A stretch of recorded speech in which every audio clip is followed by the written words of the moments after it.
British advanced pain clinic నొప్పి మాయం surgery దూరం ఫర్ అపాయింట్మెంట్స్ 9155515563 గురించి చదువుకోలేని పిల్లే ఆపేసాను, మొత్తానికి ఆపేసాను నేను. అందుకే లిరిన్ ఎందుకు ఒరే చదువు బాగా ఇంపార్టెంట్ రా, చదువురా అని చెప్పి వానికి దండం పెడతాను రోజు. 10th తర్వాత మళ్ళీ చదవాలని అనిపించలేదా? అనిపించింది కానీ అప్పుడు ఇంకా రాదు, ఇంకా అది పోయినా కూడా రాదు. బాగా చదివేదానివా 10th వరకు? 9th వరకు, సారీ 9th లాగా స్టార్ట్ అయింది. 7th వరకు బాగా చదివానులే, 8th నుంచి ఇంక ఇంట్రెస్ట్ లేదు. మీ లవ్ 8th నుంచి స్టార్ట్ అయింది అలాగా కదా? చదవలేదు ఇంకా. చదువు ఇప్పుడు కూడా నాకు ఏదైనా మెసేజ్ వచ్చినా ఏదైనా ఫోన్ ఉందా నీకు 8th నుంచి? చిన్న ఫోన్ డాడీకి ఉండేది. టెక్స్ట్ మెసేజ్ మెసేజ్ అలా ఏం చేసుకోపోయేటం, చాటింగ్ ఏం చేసుకుంటా, ఫోన్లు అలా ఏం లేదు. అయ్యో అంతగానో అసలుకే లేదు లేదు అస్సలు లేదు. అలాగా ఓన్లీ వెళ్ళి కలిసి అప్పుడు డాన్స్ క్లాస్ ఉండేది, డాన్స్ క్లాస్ లోకి వెళ్ళి డాన్స్ నేర్పించేది. అలాగ సినిమా దాని మీద ఒక స్టోరీ షార్ట్ 4 గంటలు ఫోన్ మాట్లాడుకు అదంటే ఏం లేదు. ఓకే, ఇది ఒక కొత్త రకమైన రకంగా. ఇప్పుడు ఏ ఛానల్? ఇప్పుడు జాన్లరీ మ్యూజిక్ అది ఒకటే ఉందా ఛానల్? ఒకటే ఉంది, ఒక ఛానల్. ఇప్పుడు అదొకటే, అందులోనే నీ వీడియోస్. జానీ మాస్టర్ ఇష్యూ తర్వాత శేఖర్ మాస్టర్ అండ్ జానీ లిరి వీల్దే ఇష్యూ అని చెప్పి కొన్ని చాలా మంది అన్నారు, ఇంటర్వ్యూస్ కూడా ఇచ్చారు. ఏమో తెలీదు కొందరైతే. అవునవును, దాని గురించి మాట్లాడు, దాని గురించి నీ కాంప్లిమెంట్స్. ఏం చెప్తాం, తెలియని వాళ్ళకి ఏం చెప్తాము. అంటే ఇప్పుడు తనని నన్ను మెచ్చుకోవడం ఎందుకు కలిపారు? అయితే ఇప్పుడు జానీ మాస్టర్ జరిగింది కదా, ఇప్పుడు మాస్టర్ నన్ను మెచ్చుకుంటారు, జాను అన్నారు. కొందరు నెగిటివ్ పీపుల్స్ ఏముంటారు, ఇప్పుడు నేను నచ్చిన వాళ్ళు, అబ్బా శేఖర్ మాస్టర్ నచ్చింది, జానమ్మ డాన్స్ నచ్చిందని హ్యాపీ ఫీల్. నెగిటివ్ వాళ్ళు, అబ్బా ఏమైనా మెచ్చుకోవడం అవసరమా, జాను అవసరమా అని చెప్పేసి ఒక ట్రోల్ క్రియేట్ చేశారు. ఆహా నెక్స్ట్ మీ ఇద్దరు అయితే ఇంకా, అంటే డి నుంచి వచ్చింది కదా ఆ అమ్మాయి కూడా, అలాగాని ఇప్పుడు నేను కూడా అలా డి నుంచి వచ్చాను, ఇప్పుడు మెచ్చుకున్నాడు, అప్పుడు మాస్టర్ ఆమెను మెచ్చుకున్నట్టు ఈయన నన్ను మెచ్చుకున్నాడు, అందుకే మీ ఇద్దరు లైట్ తీసుకున్నాం మేమైతే. నిజంగా మాస్టర్ శేఖర్ మాస్టర్ ఉండడం వల్ల నువ్వు విన్నర్ అయ్యో, ఆయన వెనక ఉన్నారని చెప్తున్నాను. దానికి అసలు మాస్టర్ కి నేను ఎవరో తెలియదు, ఇప్పుడు నేను ఎవరో తెలియదు కాబట్టి అంత ఆ సాంగ్ చేసినప్పుడు వా జాను నేను పెళ్ళైందని తెలియదు, పెళ్ళైందని చెప్పాను, అన్ని చెప్పాను. ఇప్పుడు ఎవరికైనా తెలియని వాళ్ళు వచ్చి చేసినప్పుడు, ఒక అద్భుతంగా చేసినప్పుడు వాళ్ళు ఎవరైతే ఏంటి, మనం వెళ్ళేసి సూపర్ చేసామని చెప్తాం. మాస్టర్ నన్ను పాయింట్ అవుట్ కూడా చేశాడు, స్టైల్ బాగా రాలేదని వెస్టర్న్. మరి అప్పుడు వీళ్ళకి చెవులు లేవు, కళ్ళు లేవా, అప్పుడు చూడలేదా, జాను ఇంకా బాగా చేయాలని చెప్పాడు. ఇప్పుడు సపోర్ట్ ఇస్తే ప్రతి సాంగ్ కి మెచ్చుకోవాలి, బాగా చేసినా బాగా చేయకపోయినా, బాగా చేసావు సూపర్ చేసావు ప్రతి సాంగ్ చెప్పాలి. ఎందుకు మరి సాంగ్స్ బాగా రానప్పుడు కూడా నన్ను అన్నాడు, ఇంకా వెస్టర్న్ స్టైల్ నేర్చుకోవాలి, ఇంకా నేర్చుకోవాలని ఎందుకు చెప్పారు? వాళ్ళ బుద్ధి లేదు వాళ్ళకి ఏంటంటే రేటింగ్ కావాలి, డబ్బులు కావాలి, తమ్నెయిల్స్ వేయాలి, జానులిరి నెక్స్ట్ మా ఫొటోస్ కూడా పెట్టారు, ఏదో పెట్టేసి ఇలా నడుచుకుంటే నెక్స్ట్ నువ్వే ఇలా చూసి నవ్వుకున్నాను. మీకు ఏమైనా పోయే కాలం వచ్చిందారా, ఎందుకు ఇలా చేస్తున్నారు అనుకున్నాను. నేను పట్టించుకున్నావా, దాన్ని తీసుకోలేదు, లైట్ తీసుకున్నాను. ఒకప్పుడు జాను వేరు, ఇప్పుడు జాను వేరు. శేఖర్ మాస్టర్ కి మీకు మధ్యన ఈ డిస్కషన్ అయింది ఏమైనా? అలాంటి శేఖర్ మాస్టర్ నాతో మాట్లాడు, మేము సెట్ లోకి వెళ్ళినప్పుడే master good evening, master good morning, అంతే. డాన్స్ షో చేయమంటే రొమాన్స్ షో చేసేస్తున్నారా, ఎక్స్పోజింగ్ షో చేస్తున్నారా, దీనికి అదే నేను ఇందాక చెప్పాను కదా మీకు, అది చూసినప్పుడు బాధపడ్డాను. ఒరే ఒక తెలంగాణ అమ్మాయి వెళ్ళి టీ షోలో చేస్తుందంటే మీరు అందరూ ఎంత సపోర్ట్ ఇవ్వాలి మనకి, మన తెలంగాణ అమ్మాయి అని. మీకు డాన్స్ గురించి తెలియనప్పుడు తెలియకుండా, ఇప్పుడు పిల్లగా వెంకటేష్ ఉంది, దానికి ఒక ఎక్స్ప్రెషన్స్ ఇవ్వాలి. ఉడుకుడుకు రొట్టెలు అన్నప్పుడు ఒకదానికి ఇవ్వాలి. అంటే నన్ను వదిలిపెట్టి పోయినప్పుడు నువ్వేంటి అని అందులో వేరియేషన్స్ చూపించాను నేను, ఎక్స్ప్రెషన్స్ అన్ని. మీకు అదొకటే పట్టుకుంటే మీకు రాదు. ఇప్పుడు డోలో డోలో సాంగ్ ఎలా చేయాలి, నవ్వుకుంటే చేయాలా, ఆ సాంగ్ ఎలా ఉందో మనం అలా చేస్తేనే కదా వాళ్ళకి నచ్చేది. ఇప్పుడు నేను అంత బాగా చేస్తేనే కదా అది అంత బాగా అందరికి నచ్చింది, ప్రతి ఒక్కరికి నచ్చింది. నేను అనేది ఏంటంటే సాంగ్ ఏ ఎక్స్ప్రెషన్స్ ఉందో నేను అదే ఇచ్చాను. వీళ్ళు దాన్ని తక్కువ తీసుకుంటే నేను ఏం చేయగలుగుతాను? డాన్స్ తెలిసినోడైతే అలా పెట్టాడు. యాక్చువల్లీ డీ షో అంటే సెలబ్రిటీ స్పెషల్ 2 అంటే నువ్వు ఒక్కదానివే, నాకు తెలుసు నువ్వు ఒక్కదానివే, అంటే నువ్వు ఒక్కదానివే కనిపిస్తున్నావు, నీ ఒక్క వీడియోస్ మాత్రమే బయటకు వస్తున్నాయి. నేను ఒకటి అంటాను, నచ్చినప్పుడు ఎందుకు చూడాలి? ఈ అమ్మాయి బాగా చేయట్లేదు అన్నప్పుడు నీకు అక్కడ ఫోటో కనిపిస్తుంది, ఫోన్ అమ్మ వద్దురా జాను అసలు బాగా చేయదురా, వద్దురా తీయచ్చు కదా, వాడే చూస్తాడు, వాడే కామెంట్ చేస్తాడు,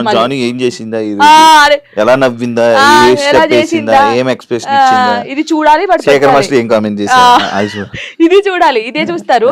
మళ్ళీ మనం బయటకు వెళ్ళాం అనుకో, వాడు కామెంట్ పెట్టాడు జనకు ఒక్కొక్క సెల్ఫీ అక్క, వాడే దిగుతాడు, మళ్ళీ మనకు తెలీదు, కంపల్సరీ దిగుతారు. కామెంట్ చేస్తారు, వాళ్ళే ఫొటోస్ దిగుతారు. కానీ నెగిటివ్ పట్టించుకోవట్లేదు. కానీ నా కోసం చాలా మంది ఉన్నారు.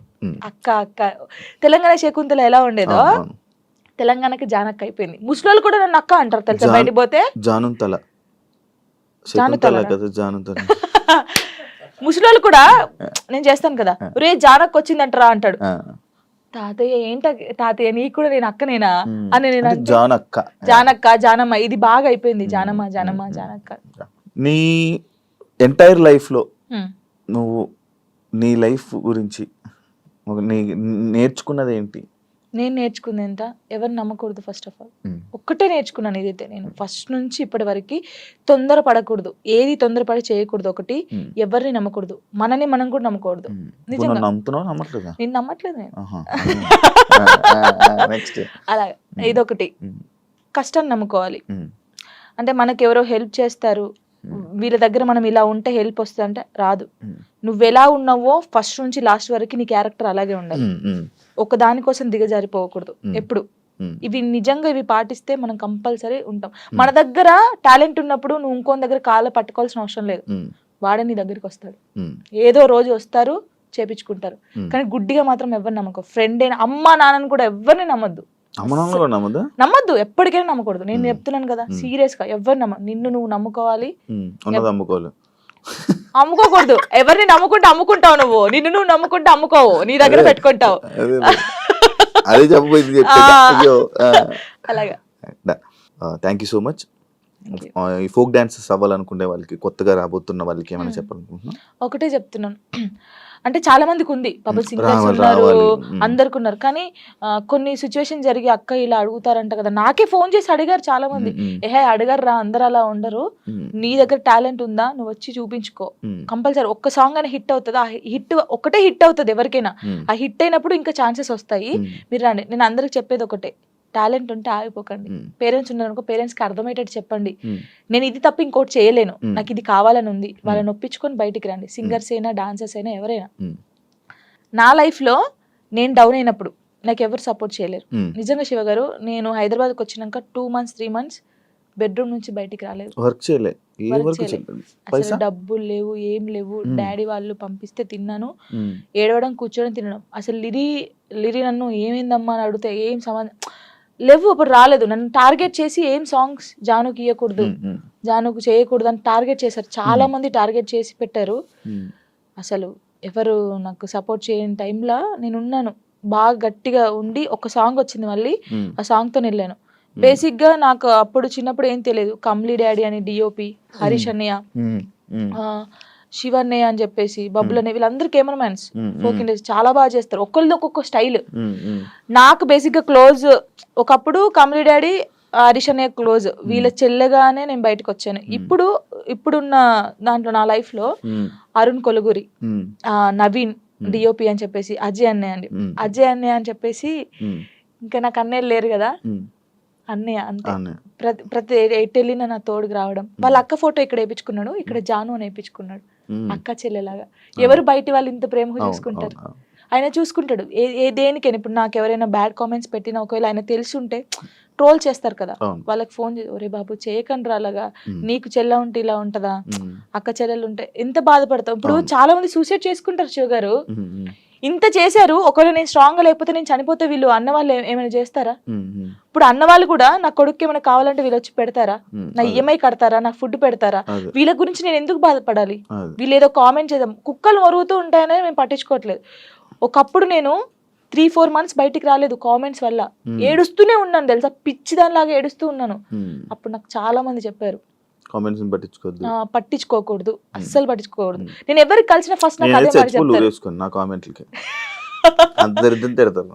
నిజంగా అసలు ఎంత అంటే, ఇప్పుడు మనం స్ట్రాంగ్ ఉన్నాం, కొంతమంది ఉండరు. కొంతమంది, చాలా మంది మీరు చూసారు కదా, ఎవరు అమ్మాయిలకి ఇన్స్టాగ్రామ్ లో పెట్టి ఇలా బెదిరిస్తే 2 సూసైడ్ చేసి చచ్చిపోయారు. వీడికి ఏమైనా వస్తుందా అమ్మాయి చనిపోతే? కొంచెమైనా మారాలి కదా. అవి చూసినా మారరు ఈ జనాలు. అసలు అందరిని అనట్లేదు, పెట్టిన వాళ్ళనే అంటున్నాను. చచ్చిపో, ఒక అమ్మాయి నీ వల్ల చచ్చిపోయిందంటే నీకెంత, కనీసం నీకు తిండైనా లోపలి పోద్దా? ఎలా నిద్రపోతున్నాడో ఆడ నాకు తెలియదు. కానీ ఇది ఒకటి అదుపులుంటే మనం చాలా పైకి వస్తాం శివ గారు. నిజంగా చెప్తున్నాను. ఇప్పుడు నేనున్నాను, మీ గురించి చెడ్డగా మాట్లాడితే నా గురించి ఇంకోటి చెడ్డగా మాట్లాడతారు. అదే నేను మీ గురించి మంచిగా మాట్లాడితే ఇంకోటి నా గురించి మంచిగా మాట్లాడతారు. అది నాలుగు అదుపులో ఉంటే ఏదైనా ఉంటది. నా లైఫ్ లో ఇప్పుడు నాకు సపోర్ట్ గా ఉందంటే సారికక్క అని చెప్పేసి మీకు తెలుసు అనుకుంటాను, చాలా వీడియోస్ లో పెట్టాను. నేను చూడలేదు. సారయ్య అంటారు, సారికక్క అంటారు, ఇల్లందులో ఉంటది, తనకు దేవుడు వస్తుంది అనమాట. తను కూడా అబ్బో చాలా చాలా మంది అంటారు ఈమెతో ఫ్రెండ్షిప్ ఏంది, ఈమెతో ఏంటి పెడతారు అని అనుకుంటారు. ఎందుకు వాళ్ళు మనుషులు కాదా, వాళ్ళది కాదా? నాకు అనిపిస్తుంది ఆమె నన్ను, వాళ్ళకు ఫ్యామిలీ ఉంది, నాకు ఏదైనా సరే ఆమెకు ఫోన్ చేసి అక్క నాకు ఇలా ఉందంటే అస్సలు బాధపడకు, నేనున్నాను నీ తోడు అని. చాలా మంది నన్ను చాలా రకాలుగా వీళ్ళతో కూడా జానుకు ఫ్రెండ్షిప్ ఉందా అని అనుకుంటారు, కానీ కాదు. తను నాకు ఎంత సపోర్ట్ చేస్తుందో, నా లైఫ్ లో తను ఎంత ఇంపార్టెంటో, ఇంకా అంతే, నా లైఫ్ లో తను చాలా ఇంపార్టెంట్. ఇంకా మధు అన్నయ్య అని చెప్పేసి, వదిన అని చెప్పేసి, ఇలా చాలా మంది ఉన్నారు. కొంతమంది నేను బాధపడితే చూడకుండా నన్ను, ఇప్పుడు నాకు ఏదైనా అనిపించింది అనుకో వీళ్ళ దగ్గరికి వెళ్ళిపోతాను. ఇప్పుడు నేను ఏదైనా షూట్కి వెళ్ళినప్పుడు అమ్మ నాన్న లేరనుకో, లిరి నా ఇంట్లో పెడతాను నేను, కొంచెం లిరి పెద్దగా అయ్యే వరకు వాళ్ళు చూసుకుంటారని. ఈ ఫోక్ సాంగ్స్ లో డబుల్ మీనింగ్ ఈ మధ్య ఎక్కువ అవుతున్నాయి కదా, దాని గురించి ఏంటి? ఇంకా వాళ్ళు ప్రొడ్యూసర్స్ సాంగ్స్ పోవాలని పెట్టుకున్నాం, మనమైతే ఎప్పుడు చేయలేదు డబుల్ మీనింగ్ సాంగ్స్. అంటే వింటాను నేను అందుకే సాంగ్, ఇందులో ఏమైనా ఉందా, ఇందులో ఏమైనా, తర్వాత సారీ అండి ఈ సాంగ్ నేను చేయలేను. ఫస్ట్ మనం ఏం చేస్తామో ఎక్కువైపోతుంది ఎందుకు ఈ మధ్య బాగా, ఇక వాళ్ళకి తెలియాలి మనం ఏం చేస్తాం దాన్ని, అంటే వ్యూస్ కోసం. ఇంకా చేయవు కదా, నువ్వు చేయవు కదా అసలు నేను సచ్చినా చేయను అలాంటి. మరి అలాంటి సాంగ్స్ ఫోక్ డాన్స్ చేస్తారు కదా, మరి వాళ్ళని ఏమనొచ్చు? వాళ్ళు ఏమొచ్చు అంటే వాళ్ళు మరి డబ్బుల కోసం చేస్తున్నారో, లేకపోతే ఇలాంటి సాంగ్స్ ఫేమ్ అయితే ఫేమ్ అవుతానని చేస్తారు. నేను అమ్మాయిలకు చెప్పేది ఏం తెలుసా, వస్తే నువ్వు ఇప్పుడు ఎక్స్పోజింగ్ ఇచ్చేసావు అనుకో, నెక్స్ట్ వాడు కూడా అడుగుతాడు ఇప్పుడు ఆ సాంగ్ లో నువ్వు నడుము చూపించావు కదా, ఈ సాంగ్ లో కూడా చూపి అంటాడు. నువ్వు ఫస్ట్ చేసిన దాన్ని బట్టే ఉంటది. నేను అమ్మాయిలకి ఇదే చెప్తాను. కొంతమంది అమ్మాయిలు తిట్టుకోవచ్చు, అబ్బాయి ఏమేంద్రా నాయన ఏమి ఇట్లా చెప్తుందని, కానీ మనం ఫస్ట్ ఏది చూపిస్తామో ఫస్ట్ ఇంప్రెషన్ ఇస్ బెస్ట్. అప్పుడే ఇంకొకటి కూడా, అరే ఈ సాంగ్ లో ఇలా చేశానండి ఇట్లా వాడు ఆహా ఆ సాంగ్ లోనేమో ఎక్స్పోజింగ్ ఇస్తావు, ఈ సాంగ్ లో ఇయ్యవా అడుగుతారు కదా. ఏదైనా మనతోనే ఉండిద్ది కంపల్సరీ. అంతేనా? ఈ డబుల్ మీనింగ్ సాంగ్స్ గురించి నువ్వు చెప్పాల్సింది ఇంకేం చెప్తాను దాని గురించి నేను.